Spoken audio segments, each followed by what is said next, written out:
नमस्कार मंडळी. चला आज एका भन्नाट प्रवासाला जाऊया. एक असा प्रवास जो आपल्या जेवणाचा प्रत्येक घास करतो.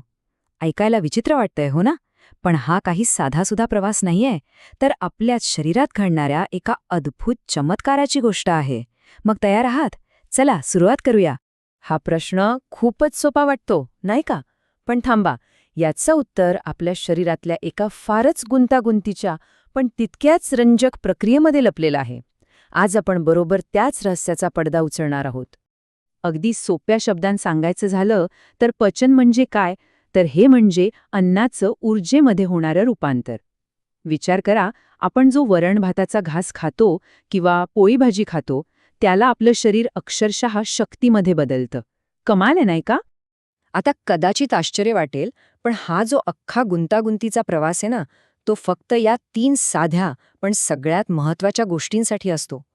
आपल्याला धावण्यासाठी, काम करण्यासाठी, अगदी विचार करण्यासाठी, इतकंच काय, श्वास घेण्यासाठी जी ऊर्जा लागते ना, ती सगळी याच प्रक्रियेतून येते.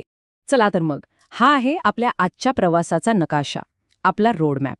आपण तोंडापासून सुरुवात करणार आणि थेट मोठ्या आतड्यापर्यंत पोहोचणार. बघूया प्रत्येक थांब्यावर नेमकं काय काय घडतं. आणि प्रवासाला सुरुवात झाली. सगळं काही सुरू होतं त्या पहिल्या घासाने. हो, हाच तो क्षण आहे जिथून पचनाच्या त्या अद्भुत प्रक्रियेचा श्रीगणेशा होतो. आपल्या तोंडात एकाच वेळी 2 मस्त गोष्टी घडतात. पहिलं म्हणजे आपले दात अन्नाचे छोटे छोटे तुकडे करतात, म्हणजे त्याला बारीक करतात. आणि दुसरं, त्याच वेळी आपली लाळ त्यात मिसळते. या लाळेत असे काही पाचक रस असतात ज्या अन्नाला मऊ करतात आणि पुढे ढकलायला सोपं करतात. बरं, आता हे मऊ झालेलं अन्न एका लांब नळीतून खाली जातं. तिला म्हणतात अन्ननलिका. विचार करा, ही फक्त एक वाट आहे, एक मार्ग. इथे कोणतीही मोठी पचनक्रिया होत नाही. फक्त स्नायूंच्या मदतीने अन्न अगदी सहजपणे पुढच्या थांब्याकडे, म्हणजे पोटाकडे ढकललं जातं. आणि आता आपण पोहोचलो आहोत पोटाकडे. याला आपल्या शरीरातलं एक पॉवरफुल मिक्सर किंवा प्रोसेसर समजा. कारण इथे आल्यावर अन्नाचं रूप पूर्णपणे पालटून जातं. इथे नेमकं काय होतं, तर पोटातले जे शक्तिशाली पाचक रस आहेत, ते अन्नामध्ये पूर्णपणे मिसळले जातात. ते अन्नाला इतकं घुसळतात की त्याची एक पातळ पेस्ट किंवा मिश्रण तयार होतं.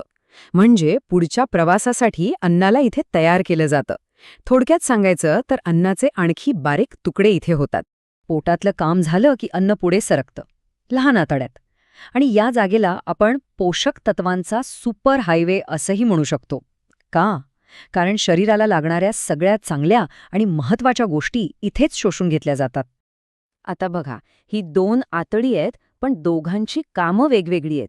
लहान आतड्याचं काम काय, तर अन्नातले सगळे चांगले घटक, जीवनसत्व, खनिज, हे सगळं शोषून घ्यायचं आणि रक्तात पाठवायचं.